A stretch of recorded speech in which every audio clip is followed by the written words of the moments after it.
It might help if we add ourselves to the stream so that when we start talking, people hear us. Good evening. My name is Mackenzie. It is January 13th, another Wednesday, another shop talk here on the Alberta Landlord community. Alongside me, Chris Novo. How are you doing tonight, my friend? Very good, very good. Did you have a techie oops there? Well, I'm sitting there. I'm like, well, I don't see myself on TV yet. Oh, because I haven't added myself to TV. So Do you need me to bring? Do you need me to bring my drill and my hammer down there to fix that, buddy? We could work on that for sure. I do have some drywall and some other needs for you though. So the next time you're coming through Calgary, I will keep you busy. Cool. So we got lots going on tonight. I'm excited. Yeah, super excited. We got a handful of announcements to get through to before we get to our guest. Very excited for this guest. This is a conversation we got going here in December. Very gracious to have his time. They're probably my favorite couple in real estate. We've got Barry McGuire coming on the show a little bit later here. And as always, Donna's in the background making sure everything goes smoothly. So before we hop over there, let's just do a couple quick announcements. Chris, you have a big announcement. You've got a very cool guest lined up here for middle of February. Give us a little sneak peek on what that looks like. I am only going to say this just in case it doesn't transpire, but I have the commitment, but it's not in writing. But this will be to do with the government of Alberta, a department of that is willing to come onto the program and offer their 2 cents to help us as landlords run a tighter ship and keep an eye on things in the neighborhood. That's where I'll leave it. But you know what? I'm pretty sure it's going to come through, but we'll make the announcement towards the end of the month. Let's promise what we can deliver. Love it. Okay. Yeah. Awesome. On another side note, we crossed another small little milestone, but kind of worth sharing with you guys is thank you very much for coming out and subscribing. We just hit 180 users on our subs on YouTube. That was that 2 days ago, January 11th. So thank you very much, folks. If you guys are interested, it definitely is the best way to follow the show. Head over to findgreattenants.com. That's our YouTube channel. By far the best way to stay up to date and see all of our past episodes. Let's talk about our membership, pal. Okay. What's going on there? You're the Mr. Statistician there, and you keep track of things, but I know it's getting big. Yeah, we just crossed, we're at 2,250, so not too bad. But I think we just crossed that threshold today.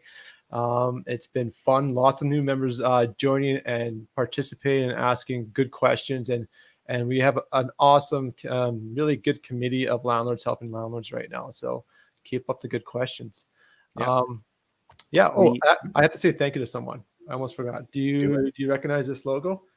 If Mr. Wayne Hill is watching, he was polite enough to send me a nice little coffee cup and a thank you note for hopping on his real estate investor dad podcast. I almost fumbled that one up. I was on the show in the summertime, and thank you, Wayne, for the coffee cup. It's been well received, so I appreciate it. Guess I should have went. Yeah, you should have went. Did you have the opportunity? Well, I don't drink coffee, but maybe he was giving out beer mugs or something. So, if he's in town, we could probably go for a cold beer again when the bars and restaurants actually open up. So, yeah, what else? What else we got here? Should we hop right? I think you had one more thing you said. I'm not sure what else. I'm just kind of waiting for the numbers to pop up on our a little higher on our list here before we dig into this. But what have we had going on the page? Anything or we can just touch on quickly before we jump into? Oh, yes. Thank you for bringing that to my attention. I was going to add that to my notes. So Chris, you had a good post today. We're talking about people doing with collections. Is it worth it? Is it kind of, that old age saying, am I going to get, trying to squeeze blood out of a stone? And so people are talking about going after tenants for damages, unpaid rents, utilities, all that kind of nature. Yes, it's worth doing, and there's some really quick and easy ways, and I'll give you a quick play-by-play on how to do this. So for you guys that don't know, we have a great partnership with Landlord Credit Bureau. They give you guys the ability as landlords to do the same things that banks and car loans and the TELUS and the Shaw guys can all do. You can register a trade line directly on your tenant's credit score, and you can do this without even using without a judgment, as long as it's part of your lease agreement. So utilities, rent arrears, anything that's documented in your lease that's money's owing, you can take that and go right and follow a credit, a trade line on that tenant's credit score. So that impacts them the next time they go and register for a financial product, whether they need a business loan, a car loan, mortgage, new credit card, whatever it might be. The chances of them getting that with a collections on their, or a trade line registered for money owing, is going to be very unlikely. And therefore, they're going to have a very big motivation to come back to you to settle up before they can move on with their life. So, you know, you may have a tenant right now that's not worth a penny and they're not paying you anything, but I can't imagine someone's going to be like that their entire life. So at some point when they come to their senses and they need to move on and get their life straightened, this trade line is going to be registered on their credit score and they have to come to you to get settled up. So there is light at the end of the tunnel. Right. And the other thing to remember is, let's say they are going to be one of those lifetime losers. And by you registering and getting that information out there, when we get networking is big, right? That's why we have what we have. So you get out there, you get networking, and that person's name will now be out there, and you're not going to have the next landlord renting to them. So that's what we're striving for here. Let's shut them down and change their behavior. And, you know, Marv gets on there and talks lots. It's about changing behaviors. And if we stick together, we can change those behaviors. Absolutely. Karma and the power of the group. And you know what? And then if there is damages at play, absolutely go down judgment. We've got 2 great eviction specialists on our page, Rob Bow out of Red Deer, and we've got, however, right now with phone hearings over at the RTDRS, they can actually be province-wide for you guys. They're very good at what they do. So that is an avenue too if you've got lots of damages at play. So. Yeah. And the other thing, there was a little bit of a misunderstanding or misconception that you had to have this voluntarily done. If someone has now become a bad debt of yours, you can register that with the Landlord Credit Bureau. You do not have to be a member. You do not have to have consent. They are money's owing. Where the consent comes from is when you're going to be one of those landlords that's reporting monthly about them. That is the consent portion. And any tenant who wants to improve their credit is, you know, quite honestly, for not consenting, they're out of their mind. So if because it's just another thing to add to good credit. And you are verified by the Landlord Credit Bureau through Equifax. They're connected. So like when I logged in, they start asking me a bunch of questions. Do you remember this, or do you know this? And geez, they went deep back into my credit, and I had to think about it, but I got all my questions right. Yeah, they use your credit score to verify you as a landlord to use this service. So it's very secure. It's well set up. There's a proper checks and balances in place to ensure it's a fair process. And you raise a really good point, Chris. You do need to get consent if you're going to do the monthly reporting going forward to help a tenant build their credit score. But when you think about that, that is now another tool in your belt as filtering to get the bad tenants out before they apply for your property, because you say, hey, Mr. Tenant, I do all this good stuff. I can help you build your credit score. That's another great reason why you should rent from me. Of course, on the flip side, if you have ill intent, you're going to filter out that bad behavior right off the bat. So it's a really good tool. Anyways, it's 10 after. We have a very esteemed guest. It's Barry McGuire. He's been a lawyer practicing law longer than I've been alive. I'm so excited to say that part. We're going to get him on the show. He's been politely waiting in our virtual studio. Without further ado, here is Barry McGuire.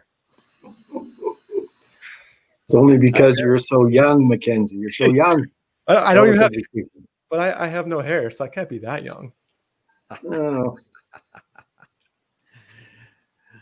Okay. Nonetheless, so Barry, you're very well known in the small investing side of the real estate community. That's how I got to know you years back. But for the folks who are meeting you for the first time tonight, who is Barry McGuire? Tell us a little about yourself. All right. Well, yeah, I've been at the law game a long time. I graduated from law school in 1974, admitted to the bar in 1975. So I've been at this for 45 years, and I've really been on the real estate side of things. I mean, once you get through the early parts of your career where you try out everything, you discover you don't want to be a divorce lawyer or you don't want to be a different kind of lawyer. Real estate suits me. Mm-hmm. I've been an investor for longer than I've been a lawyer, and I continue to be an investor. Donna and I still own 22 doors. And I love real estate. I love real estate in all its shapes and sizes. I'm still excited when somebody's coming in buying the first house.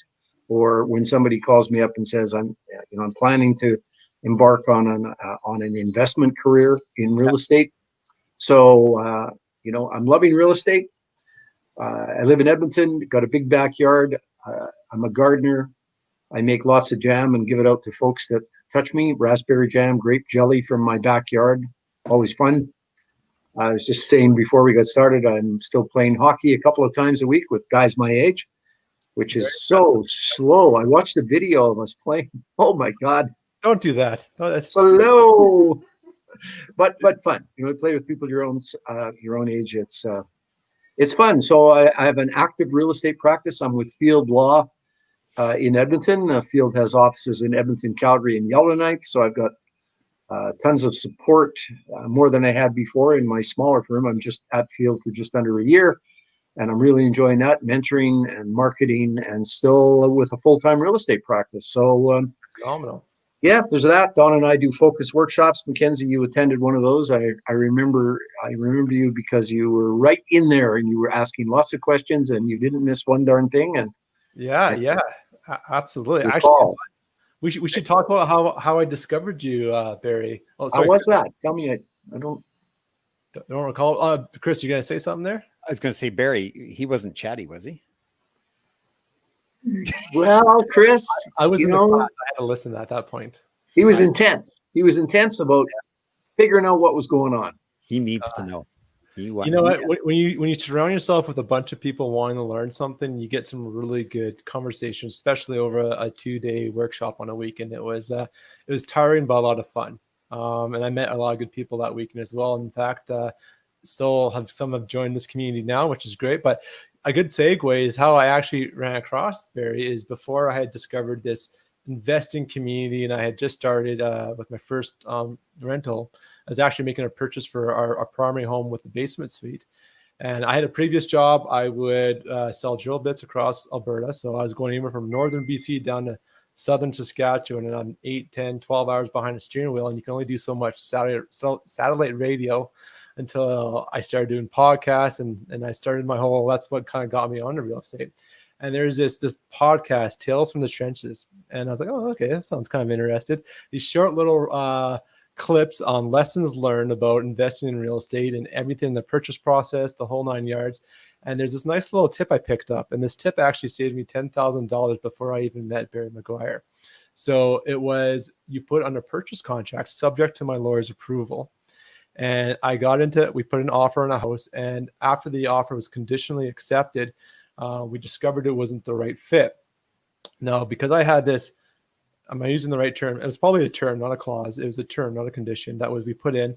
We were able to back out. And it was actually a win-win-win because the seller at this time was going from end of October going into November. And they got their product back on the market, their house back on the market within 24 hours as opposed to maybe losing 6 to 7 days off market at a really critical time where the season was ending for the buyer season. So it worked out really well. And because of that, I got my deposit back in my offer, which was the $10,000. So subject to your lawyer's approval. That's all you had to write.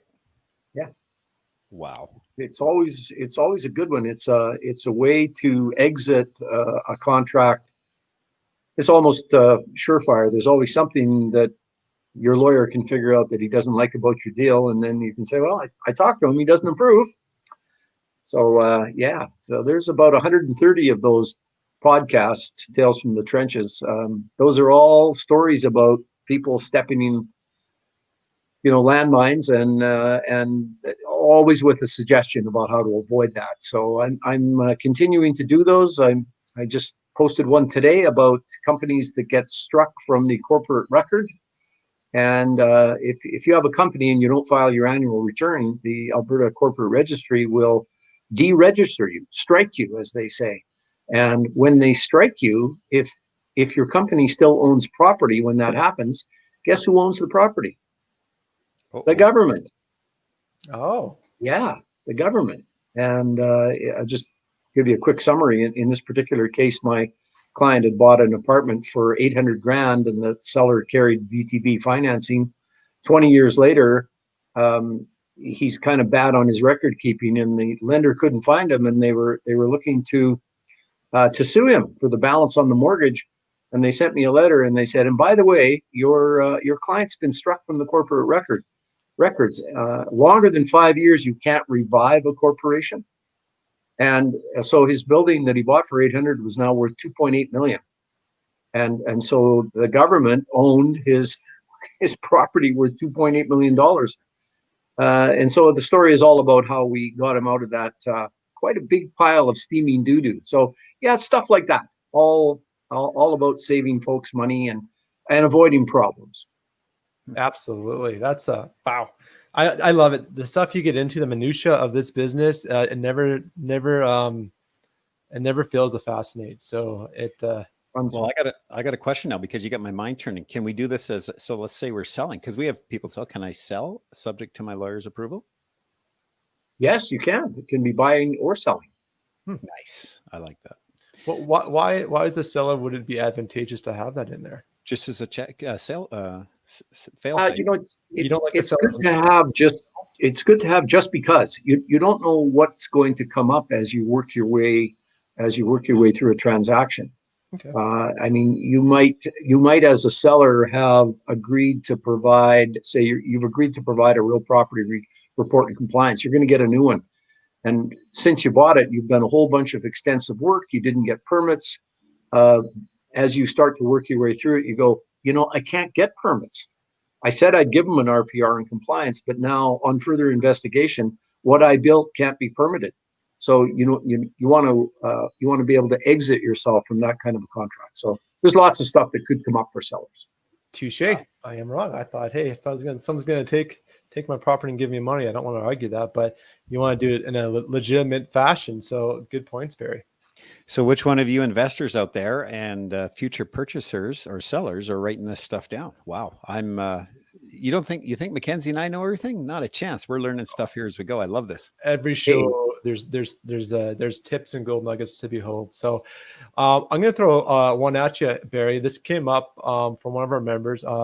Barbara Bonk suggested this to me. And so thank you, Barbara, for the suggestion. Title fraud. I know it's big in the States, and potentially it's maybe starting to rear its ugly head up here north of the border. What is it? How can it affect us? And maybe how can we prevent it, Barry? Title fraud is, I don't think, as prevalent here as it is in our neighbors to the south. But title fraud is any kind of circumstance when any of us as folks who own a piece of property lose that property because some fraud artist comes along and commits a fraud on us. So the way that usually shows up is it shows up in family situations where often an older person owns a property where they have paid it off, or they've paid it down so that the mortgage is very small or not there at all. We see fairly frequently that a son or daughter or relative who knows the circumstance that here's a clear title or pretty close to a clear title, they cook up a fraudulent power of attorney, and then that appoints them as attorney to act for the title holder.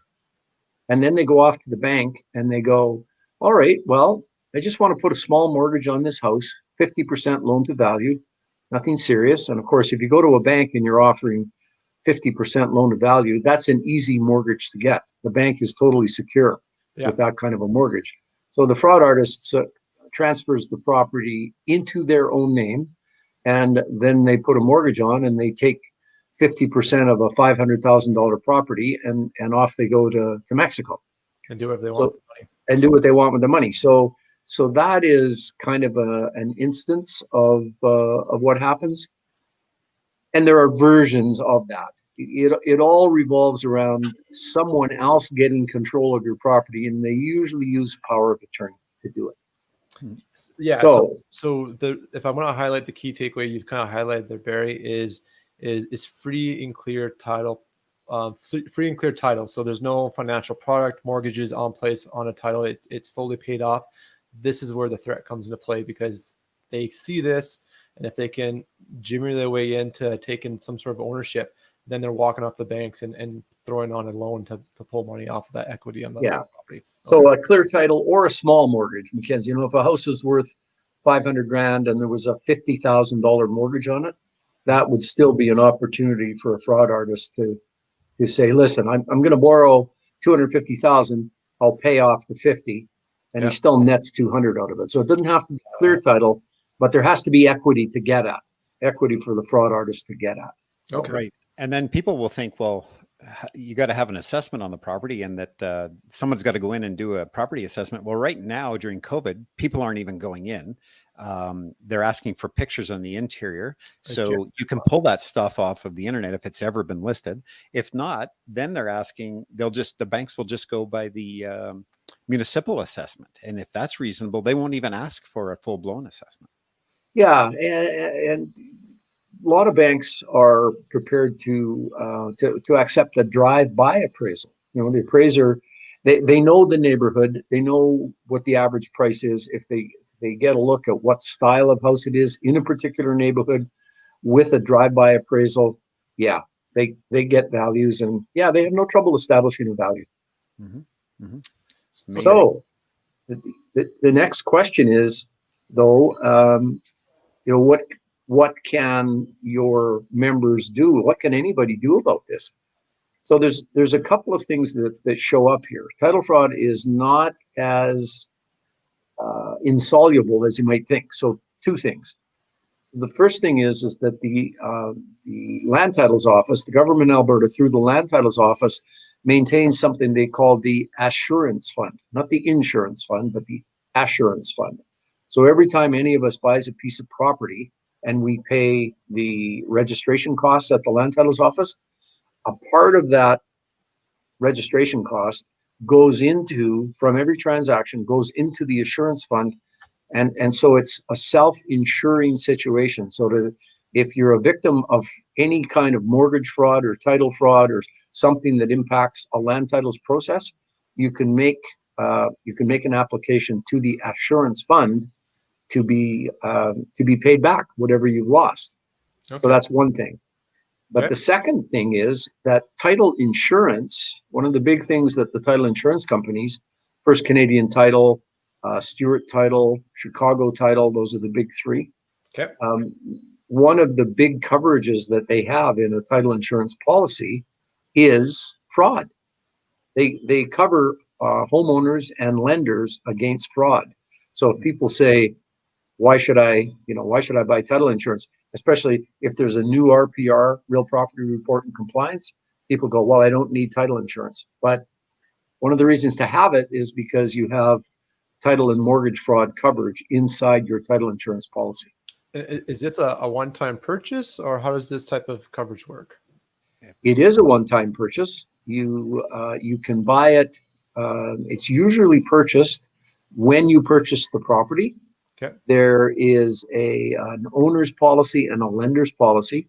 Many lenders require you to buy title insurance.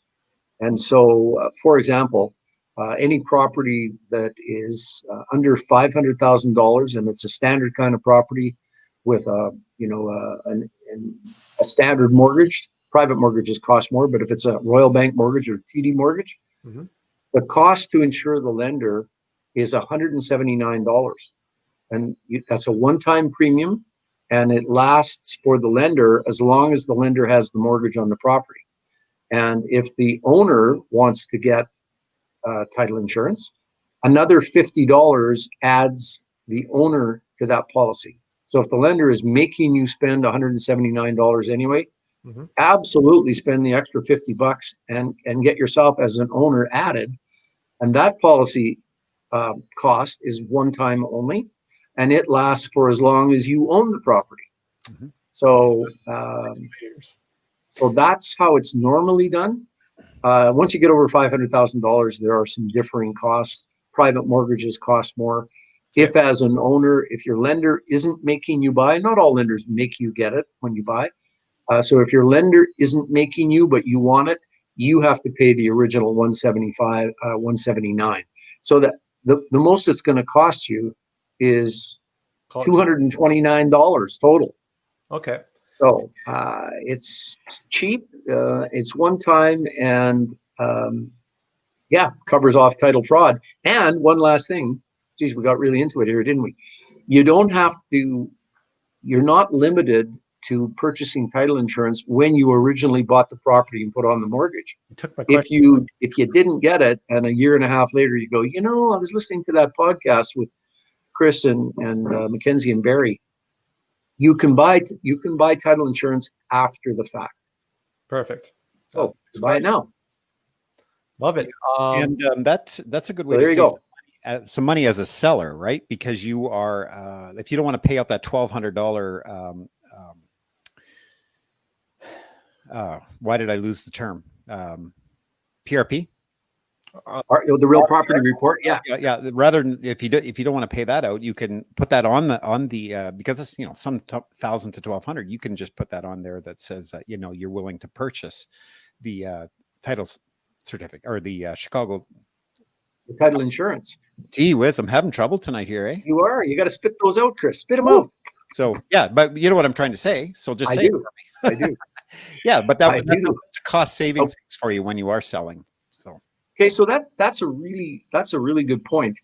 That's a really good point. And so, folks, from what Chris is saying, the background to that is that the standard real estate purchase contract here in Alberta says in clause 10.2 that the seller will provide the buyer with a current real property report and written evidence of municipal compliance. That's the standard clause. So it's a clause that can be negotiated. So if you're a seller and you never got a real property report when you purchased, or if you have made changes to the property, when we say a current real property report, it means that a real property report, or RPR as we call it, that reflects the property the way it is today. So if you bought 5 years ago, got an RPR compliance at that time, it showed the property exactly the way it was in 2015. Now we're in 2020 and you've made not one change. You can pass along your 2015 RPR and compliance to your new buyer and satisfy the contract. But if you didn't get it, or if you added an addition, or if there's some other reason why you can't supply the current RPR and compliance, what Chris is talking about is, are you going to go out and spend the money to get the brand new updated RPR and compliance, which it depends where you are. I mean, it can be $700 or $800 for those, and up to $1,500. Depends how hard the surveying job is and where you're located. So if you don't have that RPR and compliance, you can try and negotiate your way out of clause 10.2 that says you're going to supply by saying to the buyer, you know, I don't have an RPR and compliance, but I will offer to pay for title insurance for you. And many buyers accept that. They shouldn't accept it just off the pump handle. They should talk about why they would want an RPR and compliance versus title insurance. And there's regrettably an attitude and a perception in the real estate industry amongst realtors, amongst a lot of realtors and investors, that the RPR and the compliance are the same, and one substitutes for another. But the truth of it is they are totally different but complementary products. So, for example, we were talking about title fraud. If you get an RPR and compliance and somebody defrauds you, your RPR and compliance doesn't help you. That doesn't do a thing for you. But if you have title insurance, you've got some coverage. Okay. On the other hand, if what you're trying to do with the house is decide whether you're going to be able to either build your dream home because you're ripping down the old one, or maybe you want to put a big addition on it, your title insurance policy isn't going to help you figure out whether or not you've got the room to do what you want to do, but the RPR will. So what I'd really like people to hear is that RPRs and compliances are totally different from title insurance. I really think it's good to get both of them if you can when you're buying. There's the advice right there. And we'll end that note with Barry is the bomb. Great pro tip right there. That's Andrea. Andrea sent that one in. Love it. So we'll segue here. So I'll throw it back to you, Barry. You've been in the business long enough. we have lots of new landlords, some accidental landlords, and some investors who are just starting out. Can you maybe answer some common questions you hear, or just frequently asked questions? Where can we go with it? We could do the purchase process. We could talk about, should we talk about the purchase process? Is that an easy one? Or maybe the selling process? What would be? Well, I think I think the purchasing process is the one that turns up more issues and difficulties and problems for people. Okay. The selling process is not as difficult because now you've owned the home for a while, you know what's going on, and you don't have to go and get a new mortgage.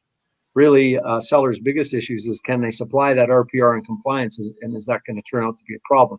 Okay. That's where most sellers run into difficulty. But on the purchasing side of things, I still think that diligence is a major question. I love that word. Diligence. So what do you mean Diligence. by diligence there, Barry? Diligence is a major question. We always say that, and we've heard it for years at the Real Estate Investment Network and in any real estate group that we ever talk to. And as investors, when we get together, people say, have you done your due diligence? Yeah. And folks, what that means is, when you're looking to buy a piece of property, have you done enough investigating about the property of various kinds? There's lots of different ways and things to look at when you're looking to buy. Have you done enough diligence to be able to make a buying decision? Have you done enough diligence to be able to make a buying decision? And the buying decision can be, I wouldn't touch that property with a 10-foot pole, or this is a great property, I'm going to buy it. Your buying decision can be yes, it can be no. But the question is, have you got enough background knowledge? Have you got enough help? If you don't know what an appropriate amount or a number of diligence items is, if you don't know about those things, are you getting enough help from your realtor and from anybody else you're working with on your team to be able to say, yes, I've accomplished my diligence. I can say I've done my due diligence, and now I can make a buying decision. So that's kind of what diligence is and what you're trying to do with it. So I'm gonna segue Sure. here, Barry. So number one, let's highlight that. So Barry highlighted a really good point. You don't need to know everything, but it's important to have a power team. We call it your investing team. So that's your realtor, mortgage broker, lawyer, all these different facets of doing it that are part of the purchase cycle to support you to make sure that you're not being steered down the wrong path. That's exactly right. He froze up. I don't know if He's frozen. He's a frozen boy. You make. Looks good frozen though, doesn't he? Am I back? I'm back. Okay. You're back. So let's segue. So Barry, give me what's the most common or top 3 common things you see that causes a deal to fall apart, and when people have not done their due diligence. On the purchasing side, the home inspection is very important. Sometimes it doesn't necessarily, not getting a home inspection doesn't necessarily cause a deal to fall apart. But if you buy without and you find out the imperfections after you close the deal, you're a sorry person. So You own that now. one really good bit of diligence to do is to get a knowledgeable, licensed home inspector to come along and I really think you should go with them. A good home inspector will let you go along. It's a 3 to 4 hour process typically, and you go along and you ask questions and you make sure your pro has told you what it looks like from his inspector side of things. I think that's something that everybody should do on every property, even on condominiums. I think they should do it. Can I throw a little scenario out to you here? Sure. Okay, let's talk about private sales. Just on the surface here, we don't have to go too deep into them. I don't recommend them personally. I'd rather pay the realtor, the grab a realtor and work out a deal that they can write it up, and a reputable realtor. But in a situation, I know of one where a private sale went through. The owners were disclosing of everything they possibly could, and the people bought it. They decided that they would have a brother-in-law contractor come through, have a look at the place.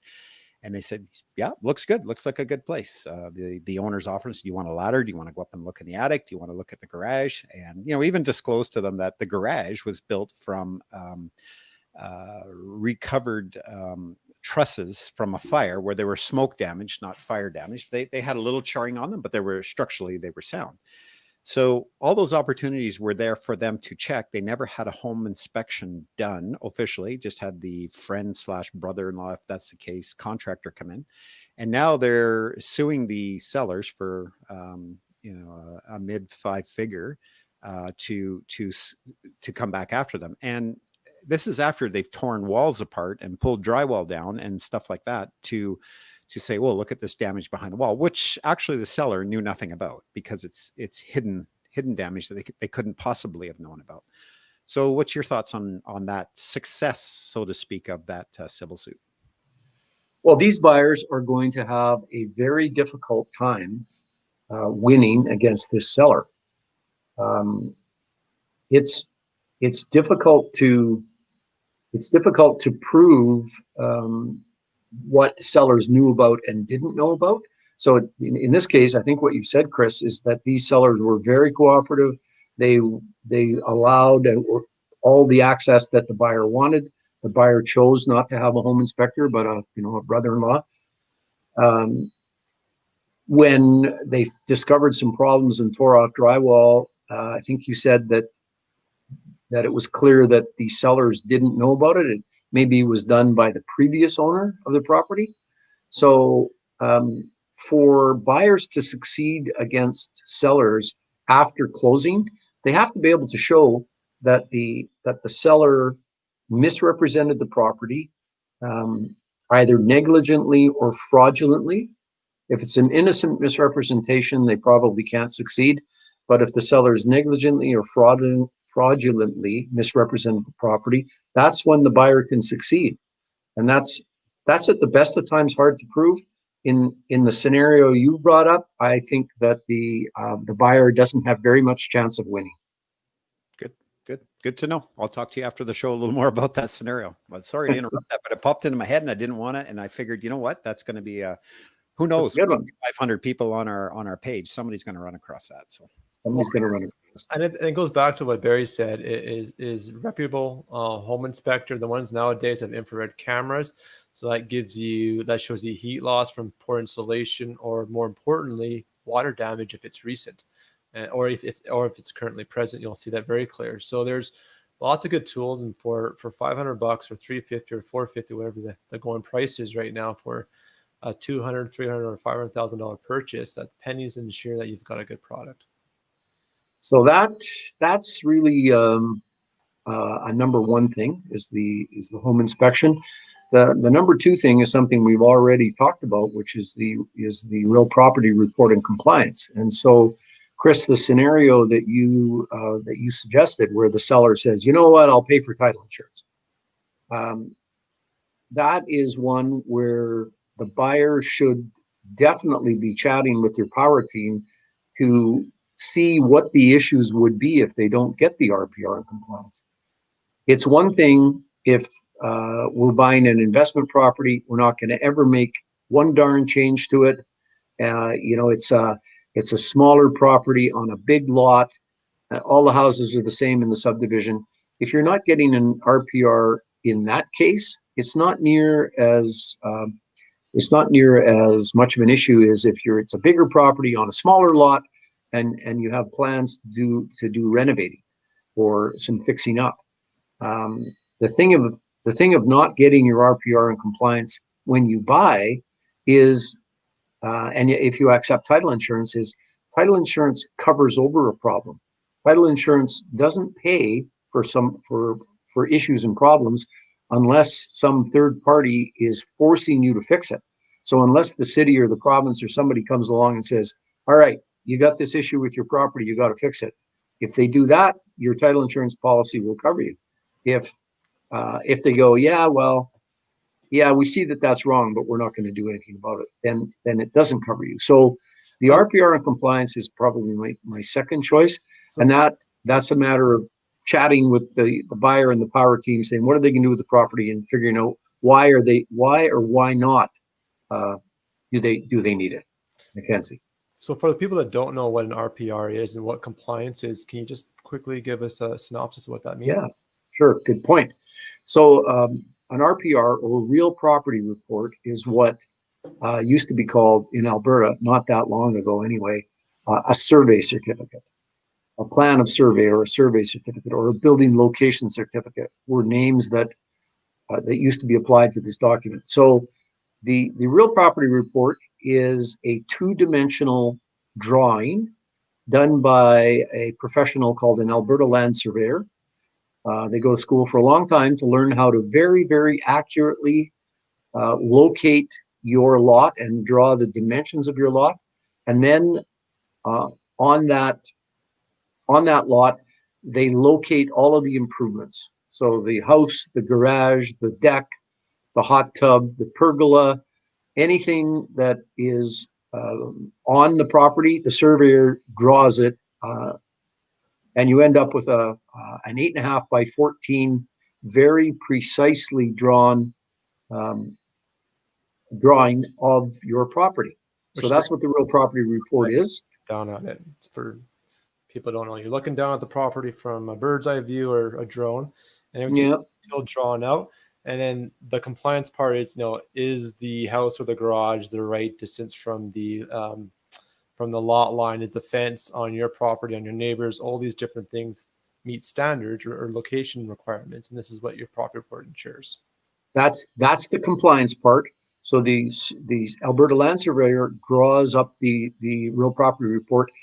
To get the compliance certificate, it gets sent into the local municipality. So in Edmonton, it goes to the planning and building department.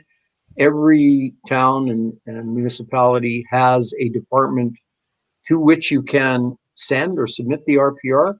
And then, as you said, Mackenzie, they look at it to see whether or not all of the bylaws have been met, especially regarding setbacks. Is it too close to the neighbor on either side? Is it too close to the alley? Is the garage too close to the alley? Is there the right space between the garage and the house?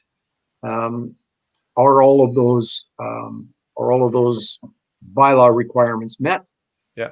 Included in that, at least in Edmonton, is also a review of the file at the municipality that relates to that property. So they're going to look at the real property report, and if they see that there is a deck, they're going to look back in their file at their permits, at the development permit and building permit, and they're going to see whether or not those permits were for the house and the garage, but were they also for the deck? And it's a really, really common comment from the city to say, okay, we've looked at it all. The house is fine, the garage is fine, but there are no permits for the deck, and so you have to apply for those permits. And so you go through the permitting process, and a buyer's lawyer will typically demand of a seller's lawyer that they get the permits, and then they send the real property report. Sorry, they get the real property report redrawn to, if the deck isn't there, it has to be added onto it. And only then do you have a proper RPR and compliance to provide to your buyer. Perfect. So that's kind of what it is. And an interesting part of this is that Alberta is, I believe, the only province in Canada that has it in their standard contract that the seller has to actually supply it. And as we said, it is a negotiable term. But in all the other provinces, there's wording to the effect that if a seller has a real property report, and they call it something else in all the other provinces, we're the only one who calls it a real property report, and we're the only ones that say the seller has to provide. Other provinces say if the seller has one, he has to give it, but if he doesn't have one, he doesn't have to supply it. Optional. So it's optional. So that's kind of the second one on the diligence side of things, is the RPR and compliance and all the issues and troubles that can pop up. Right. And then the last one is kind of relating to permits. There has been so much work being done on houses. In Edmonton, secondary suites can be built anywhere. Calgary is kind of coming around, but for years you couldn't do much in Calgary on the secondary suite side of things. But in Edmonton, it's been allowed for quite a while. But also there's a lot of basement development, and so I have had a lot of situations over the last while where after people bought, they have some trouble or some issue with a development in the basement. Let's say it's not a secondary suite, but the last owner put in a rumpus room and a bathroom and an extra bedroom. Okay. But it's not a suite. So the buyer buys, and then they discover some problems with electrical or plumbing or leaking, and they go and check with their municipality, and guess what they find? No permits. No permits issued for that basement development, and it needs overall usually a development permit and a building permit, or in Edmonton sometimes they have a combo permit called a home improvement permit. Mm-hmm. But it also needs sub permits if they put in HVAC, heating, ventilation, and air conditioning, or the plumbing and the electrical in the basement need permits. Yep. And the homeowner discovers after the fact, when problems show up, that the previous owner didn't get any permits. And so the municipality can come along and say, okay, you need to go through the permitting process, which sometimes involves tearing down drywall. Sometimes it involves tearing things out that haven't been done right and having them redone. Building the code, yeah, which can and so if you think about it, the real property report and compliance is all to do with the outside of the property. It's the outside footprint. The surveyor who draws the RPR and compliance has no idea what's inside the house, and therefore no idea whether there are any permitting issues. And when that gets sent to the city for the compliance application, all they do is look at what's in front of them, which is outside. So they have no idea. So the coaching here for the third diligence thing is, if you're buying a property and you can see that there have been any kind of recent renovations, you should add as a term, or even it can be a condition or a term, that the seller must provide all permits for the renovation and proof of final approved inspection. Perfect. So it should supply all permits and proof of final approved inspection. You can stick that in as a term or a condition. And then you have a chance at protecting yourself against those fly-by-night renovators who, they fix and flip and disappear. So those are my three. Love them. Yeah. Let's cover that last point there, or not the last point, but what's the difference between a term and a condition on a purchase contract? A term is something that's in the contract that can be satisfied just between the parties. And so that's something like a seller will remove 3 old car bodies from the backyard prior to closing. So that's a term just between the two parties. The condition is something that depends on a third party being involved in the process. So that would be, and those are always kind of phrased subject to. So subject to buyer getting approval from the city for permits for a new secondary suite. So if it depends on a third party, it's a condition. And if it's only between the parties, it's a term. I knew of the differences. It was never explained to me very well as you just did now, Barry. So thank you for making me a little bit smarter tonight. I appreciate it. Good. We got time before we wrap it up. I know you not only do you do real estate, but you're probably one of the few lawyers that do the side of the real estate called creative financing and investing. We probably going to have a lot of new landlords out here. Do we maybe want to run quickly through what some of the common strategies are and kind of like the definitions or how they work, like a really high level run through? Yeah, we can do that. So I'm mostly a buy and hold investor, and a lot of us, in fact, most people, I think they start out doing buy and hold investing, and that's what they do. But with restrictive mortgage rules, which have been, tightened and tightened and tightened over the last 10 or 12 years, people run out of buying room. I mean, you might want to buy 10 properties, but you can only qualify to buy 3 or 4 or 5.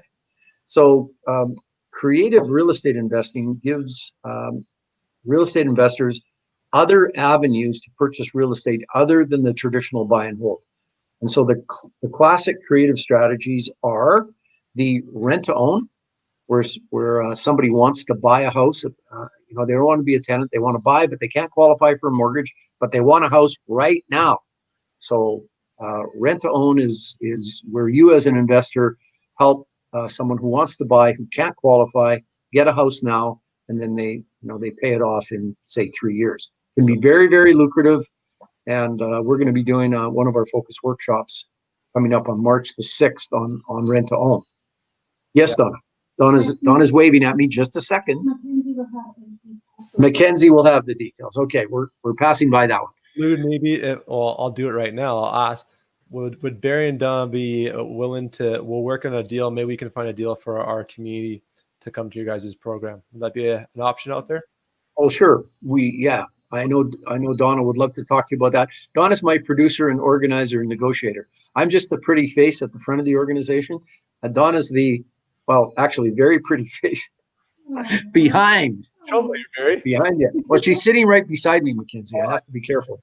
Yeah, I help organize this with Donna, so very well of her capable abilities. But we'll have a conversation off air here, and if you guys got this great program coming up, I'm sure we can find a do that. So that's the one that's coming up. Yeah. But we do programs for the other creative strategies as well. So agreements for sale, that's a seller financing strategy where a seller stays on title and you essentially take over a mortgage is the most common way it's done.